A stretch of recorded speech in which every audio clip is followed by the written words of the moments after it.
Your party dashes in from the streets at the entrance of the courtyard of the manor itself.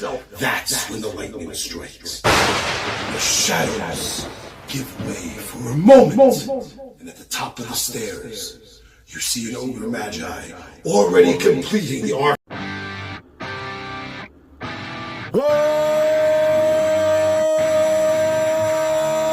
What's up, nerds and nerdettes and wee little nerdlings all? It's your buddy Big Johnny G for 2 Gun Pixie presents Legendary Gaming. Shut up and sit down. So we're back after a big break. I hope everyone's mind is sharp. Oh, you weren't even here, Andrew. How do you feel about not being here? Go on, Ryan, tell them. Well, wait a minute. You act like I ran you headlong into death, and I didn't. You know, I played it. Kind of. Well, I played it the way he would have played it. He I mean, yes, but you did run headlong into what you didn't know was death. I didn't know was death because those archers weren't He's got his dead. pen. Focus. There we go. So, Yeah. Brother Walsh has That's right. fled beyond this life. So let's catch everyone up here with the big bomb that Walsh is dead. Justice Walsh has finally fallen. Well, what's going on, guys? Rob, hey, how you doing? Good. We got So we were coming back from a party. we were basically we were partying. celebrating. We're having a good time. Yeah. Most of us got drunk, and then we were leaving the party. We just saw Giacomo, and we enjoyed the show. Great time. And then we get ambushed, and in the worst possible way. Not only ambush, but we find out that Eamon's... my brother and my sister-in-law. Actually, at first I didn't realize it, but the orc witch who taunted us then threw these 2 objects. It was their heads. Yeah. Was it an orc witch? Ogre mage. Ogre. was an ogre mage. Yeah. Out of nowhere. I- With a team of assassins. Yes. Yeah. Which we didn't know about until we obviously ran at the ogre magi, because you can't be doing that to our friends. Nah. So we run in there and right into the kill box. Yeah. Because none of us have knowledge tactics. Nope. And didn't think, wait, this is a trap. Well, I was drunk without armor, so Also true. Yeah, No, that's right. You were just your clothes. we were all varying degrees of drunk in some way. I think Renrick was drunk, but he was also playing. I think the way I characterized it was he drank a little bit, but was acting like he was way more I drunk gave you than a he choice of being level 1 drunk, level 2, or level 3, So and you I were took 1, but I'm acting like a pretending. 3 because he's Renrick and he doesn't care. And so they just ambushed from this alley from the rooftop when we charged in. right, because there wasn't just there were some in the alleyway, but then up on the rooftops they were also there was like multi layers of assassins just coming at us. And so Thandor climbs the roof because Oh, yes. not running into that. And the darkness spell, so I couldn't see anything, so I had to do extra running around. It was just... Now, your wife's not here. No.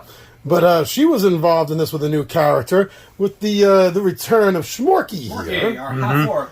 who's also, we'll catch you up in a moment, is also responsible, kind of, for the new face that we're going to see. Wow, psionic connected she's, to Smoky. What's going on here? She's a psionic character, I think. We don't know a ton about her, like, anything, really. Just know that she's sneaky, friends with Smorky. Renrick was able to discern some information, but it's messing with his head. There was something that really freaked you out. Yeah, well, it's like so she has this mask about her that makes it look like she has multiple faces, and it's constantly happening out of the corner of his eye, and he loves illusions. And this is no illusion, so it's really a bugaboo for him. It's like, what is this?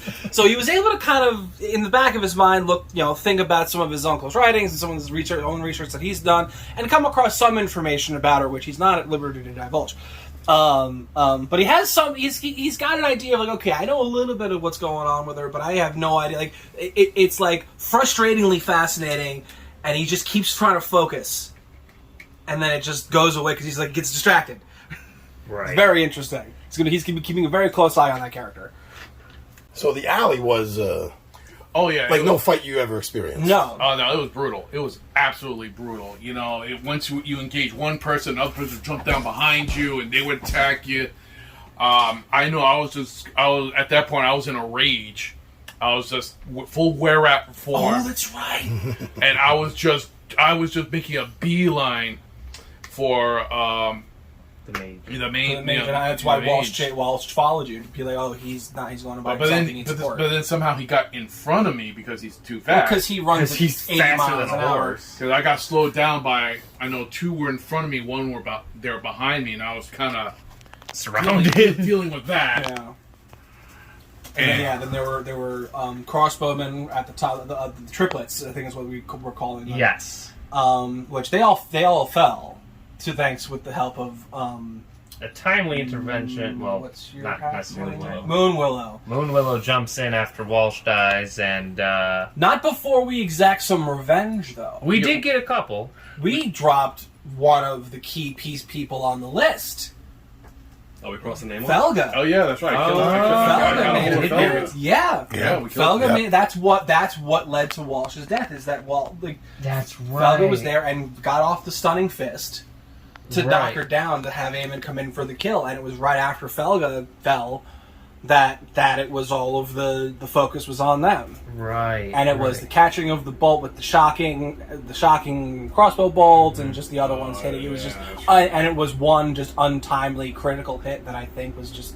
It was one of the combinations of it was a crit hit for max damage after take. It was just one of those Yeah, I think it was such a burst of damage that it wouldn't have. The only one who probably would have survived it was him. It's the only one who would have lived. Oh, there was one cultist. There was one. There was. Because Oh my god! I was hoping you guys would remember this. Yes, the cultist who ran into the outhouse. He tried to hide. and Fallon didn't. And it got set on fire. I forget how, and my dog held the door shut, yes. and then he held the door shut first, but then fighting to get out and fighting to hold the door, the outhouse fell over onto the fire pit. That's right. So it was on fire, and then he tried to shrink. He shrank. He ensmallened himself to run away. But as he left the outhouse and he turns and sees eye to eye with my elven warhound, who's New like, chew toy. sweet new chew toy, bro. And just screaming. Yeah. Oh, that's right. Jeez, good time. Yes, it was. Yeah, I was looking at those pictures. I was like, I hope they remember this scene. So the triplets fell. We got the cultist. There were 2 assassins that did drop down that ended up cutting it because, it was Thandor, Aemond, and Walsh were in the alley at the end of it, and then Lee's character, I forget her name.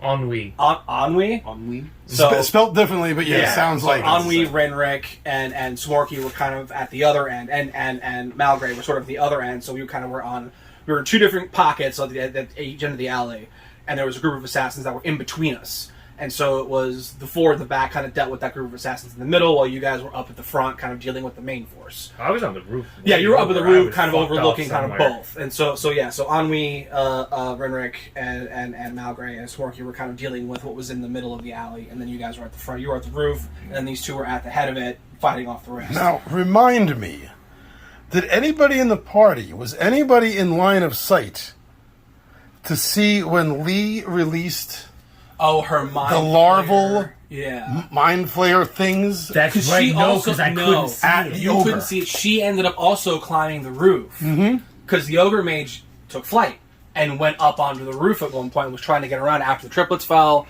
and after the assassins fell because she was. I believe the ogre mage was a she. Yes. She tried to flee after her reinforcements were taken care of. Right. Yeah. And so, and as a last ditch effort to try to get her down, Lee was able to get on the roof, unleash the mind like a flayer. tattoo or something? I think it was a tattoo of hers. And it was a mind flayer like larva. And it was like 3 of them, and one of them was able to latch onto her. Like the size of a tennis ball, but a mind flayer head. And drain some of her intelligence. That's true. And we almost got her down. It got to the point where I remember making that last jump to try to hack her but she got away. So they tried to hit his laughter, and it didn't work. Well, by that time, we were anything that we had, like projectile, we were just spent. Yeah, we were kind of spending everything. I had using magic missiles. We were sort of shaken by the loss of Walsh, and so it was kind of like, all right, cleanup duty after the ogre's gone, and yeah, I don't know if that many actually ended up getting away. The mage was one. There may have been. No, the one, I think it was one of the triplets, cast invisibility on themselves and tried to jump across the roof and failed to save. Shrunk himself. Was it shrunk and then I think he fell? shrunk himself and then Shrunk. like a little marble. That's right, that was how the third one died. Right into the garbage. Right into the garbage chute, yeah. Oh, man. So, now I sent you guys out a note Yes. of what is happening to get us to this point right here, which involved, and I'll let you guys take it from here, which involved you all deciding that since you were nearly assassinated, it may be better to find new sleeping quarters for the night. Yes, absolutely. So what's happened since then? Found new sleeping quarters, woke up the next morning. I believe we slept in the stables. No, it was an inn. It was an inn. But it was different than where are you? You're not Joseph. No, because what happened was his rooster. donkey and his rooster was in the room with us. got that fucking chicken and it died. And then, that chicken almost died after waking me up. But that chicken's hanging out And still. Eamon just grabs the chicken as it wakes I up. almost killed my bird. Well, listen, the rooster was crowing all night. Wake up! Oh, they made, and then they were calling people to this meeting. Yes. Like Right. There was an announcement. I don't want to say by mayor, the governor? Baron. The Baron, there it is. Baron, The Baron had an announcement to make, and basically he was announcing that the festivals are over. He's declared martial law. He was closing off the city. No one in or out. All the carts are all around were to be destroyed. Taken down or destroyed. Anyone found with a weapon inside the city will be immediately That's death penalty. Yeah. First arrested. And I'm wondering if that's going to remove our little sheriff's badges at this point. Well, That's the every big able question. person within the They are city calling for a militia. But then, as he's making this speech, Something is in a roof right on his manor house, right behind him. 10 feet tall, skeletal, wings, scorpion tail, and I'm like, what the fuck was that? Gaunt. Oh, and also anybody associated with the Temple of Palor is a criminal To now. be questioned. Yeah, because you could basically any cleric and anyone working in all the temples are now suspect because they claim they failed to help protect the city. Right. Which seems like an extreme to go to, considering Pelor is meant to be one of the good gods. Right. So the fact that we're There's not a now whole lot of good happening. In yeah, this but the town, fact that we're now vilifying this group and like how many clerics are left at this point? Because we were kind of once we were running around town, there wasn't a whole lot going on here to begin with because the Temple of Heronius was all but broken, and we kind of had to put that down because of the cultist activities. Right, yeah. What kind of overnight did you have? I had Sandor had a very restless night. Didn't really sleep too much. Haunting, otherworldly words, and woke up to the sound to the phrase that I did manage to understand was, "The gates are open." So if we're as characters, if we're having that conversation, yes, Rick would sympathize and go, "I heard the same thing. The Right. bell tolls, the gates are wide." The gates are wide. Yeah. You too? Yeah. Even you, Mr. Not magical, not mystic person. Snorky too, huh? I had voices in my head, and then that was the last words I heard before waking up. Well, I'm sure Rinrick will agree with Malgray, who had the same dreams, that it's very strange that we all had the same dreams. Mm-hmm. And the fact that we're talking about gates being opened right after we thought we closed a summoning gate. Right. Well, that leads us to where we are now. We just finished hearing the speech from the Baron. We just saw the creature on his roof.